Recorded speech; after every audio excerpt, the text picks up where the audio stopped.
আসসালামু আলাইকুম। স্বাধীনতার অন্যতম সংগঠক, জাতির জনক বঙ্গবন্ধুর অন্যতম সহচর এবং ৬৯-এর গণঅভ্যুত্থানে যে বঙ্গবন্ধু উপাধি দিয়েছিলেন জনাব তোফায়েল আহমেদ গতকাল ইন্তেকাল করেছেন, তার রুহুর মাগফিরাত কামনা করছি। তার সাথে বলতে চাই, আজকে আমাদের বাংলাদেশ, বাঙালি জাতি এবং বাংলাদেশের মানুষ এক বিপর্যয়ের মুখে সম্মুখীন হচ্ছি। আপনাদের উদাহরণ নিয়ে আপনাদের সামনে উপস্থিত হয়েছি। কিছুদিন আগে আপনারা দেখেছেন ফুটবলার কায়সার সাহেবের মেয়ে মারা গিয়েছে। একটি গ্রুপ তার মৃত্যুকে কেন্দ্র করে বিভিন্ন ব্যঙ্গ, বিভিন্ন কিছু প্রচার করছেন। ঠিক অনুরূপভাবে আজকে তোফায়েল সাহেব মারা গিয়েছেন। বিশেষ করে স্বাধীনতার বিপক্ষের যে শক্তিটা ছিলেন, যারা যারা যারা এখন বর্তমানে এনসিপি ও অন্য সংগঠনের সাথে জড়িত আছেন, ইনকলাব মঞ্চ বিভিন্ন নামে জড়িত আছেন, তাদের এই পেজে দেখলাম যে রক্ষাবিহীন হাতে নিহত মুক্তিযোদ্ধা ও অন্যান্য বাংলাদেশি রুহের মাগফিরাত কামনায় এবং দর্শনের শিকার নারীর স্মরণে গায়েবে জানাজা ও মোনাজাত। এই যে যে ডিভাইডেশন রুলটা প্লে করা হচ্ছে, ঠিক একইভাবে ব্রিটিশরা যখন এই দেশ থেকে চলে যায় অথবা এই দেশে থাকার জন্য তারা হিন্দু মুসলিমকে ডিভাইডেড করার জন্য শুয়োরের গোস্ত এবং গরুর মাংস দুটাকে কেন্দ্র করে সিপাহী বিদ্রোহ করেছিল এবং অবশ্যই তারা সাকসেস হয়েছে। কিন্তু যদি আপনি ভারতবর্ষের ইতিহাস দেখেন, আপনি দেখবেন এখানে প্রায় ২৮,০০০-এর উপরে জাতি আছে।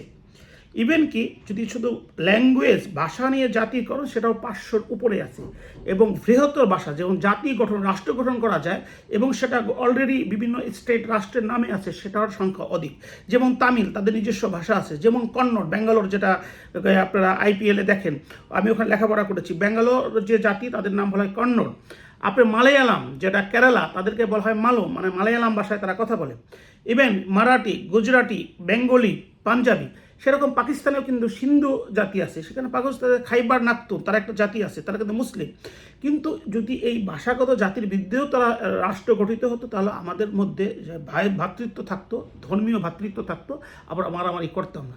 বাংলাদেশ পৃথিবীর অন্যতম সুন্দর একটি দেশ, আল্লাহর অপার সৃষ্টি। এইখানে একটি মাত্র ল্যাঙ্গুয়েজ বেঙ্গলি, সবাই আমরা সেই ভাষায় কথা বলি, অন্য কোনো জাতি আমাদের মধ্যে নাই। আমরা মুসলিম সংখ্যাগরিষ্ঠর দিকে 90% মুসলিম এবং ম্যাক্সিমামই আপনি 89 বলেন, 99ই বলেন, আমরা কিন্তু সুন্নি মুসলিমে বিশ্বাসী। কিন্তু আপনি যদি ইরাকের দিকে তাকান, আপনি যদি ইরানের দিকে তাকান, আপনি যদি সিরিয়ার দিকে তাকান, দেখবেন যে সেখানে সবচেয়ে বড় যে মারামারি হচ্ছে সেটা কিন্তু মুসলমানের মধ্যে।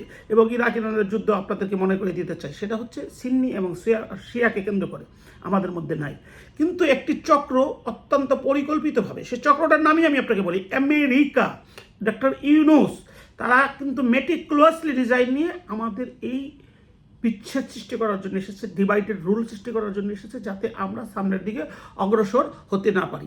বাঙালি মুসলিম জাতি হিসাবে আমি আগে বলতাম, প্রায়ই বলতাম যে দেশনেত্রী বেগম খালেদা জিয়া এবং জননেত্রী শেখ হাসিনা যদি একত্রিত হয়ে যান, একই বিষয়ে তারা একমত হন, তাহলে আমাদের মধ্যে হাজার বৃত্তর উপর আমাদের মধ্যে কোনো বৈষম্য থাকে না, আমরা জাতি এক হয়ে যাই। আমরা ক্রিকেটের মধ্যে সবাই একত্রিত হয়ে যাই। কিন্তু দুঃখজনক হলো সত্য, এটাকে পরিকল্পিতভাবে এটা সৃষ্টি করা হচ্ছে। তোফায়েল সাহেব মারা গেছে, আজকে তার বিরুদ্ধে গায়েবে জানাবা। যে ছেলেটা গায়েবে জানার জন্য তাদেরকে ওখানে জন্ম হয়েছিল, হ্যাঁ বলতে পারেন আমারও জন্ম হয়েছিল কিনা, কিন্তু ইতিহাস বলে তারা তো স্বাধীনতার বিপক্ষে ছিলেন। যে রক্ষী বাহিনীর কথা বলা হয়, স্বাধীনতার পর সকলের হাতে অস্ত্র ছিল, সেই অস্ত্রকে রোধ করার জন্য, সেটাকে রিকভার করার জন্য সেখানে তখনও কিন্তু বিএনপির কোনো জন্ম হয়নি, তখন কিন্তু জামাত ছিল। এবং কি আজকে এই 36 জুলাইয়ের পরে আমি আপনাদের কাছে একটা কোশ্চেন করতে চাই যে 36 জুলাইয়ের পরে যেভাবে আওয়ামী লীগ নেতাদের বাড়িঘর লুটপাট এবং পুড়িয়ে দেওয়া হয়েছে এবং বিভিন্ন ইন্ডাস্ট্রি যেমন গাজ ইন্ডাস্ট্রি যেভাবে মানুষকে মব সৃষ্টি করে মারা হয়েছে, তোফায়েল সাহেবরা মুক্তিযুদ্ধ করার পরে, দেশ স্বাধীন হওয়ার পরে কোনো রাজাকার আলবদরের বাড়ি লুট করেছে? কোনো রাজাকার আলবদরের বাড়িঘর পুড়ে ফেলেছে? কোনো রাজাকার আলবদরকে প্রকাশ্য নিয়ে এসে মব সৃষ্টি করে মেরে ফেলেছে? নাকি আইনের দ্বারা তাদেরকে বিচার করা? তিনটা বিষয়ে বিচার করা হয়েছে, বাকি সকলকে ক্ষমা করা হয়েছিল। সেটা হচ্ছে যারা হত্যার সাথে জড়িত, যারা যারা দর্শনের সাথে জড়িত, যারা অগ্নিসংযোগ করে মানুষকে মারা হয়েছে, সেই 3 অপরাধীর লোককে কিন্তু ক্ষমা করা হয় না, পৃথিবীর কোনো আইনে ক্ষমা করা হবে না। যাই হোক, একটি ডিভাইডেড রুলের একটা সিম্পল একটা এক্সাম্পল দিয়ে আপনাদের কাছ থেকে আজকে শেষ করবো যে ডিভাইডেড রুল কত ভয়াবহ হতে পারে। আমি অনলাইন থেকে এটা শিখেছি, সেটা আপনাদেরকে বলি।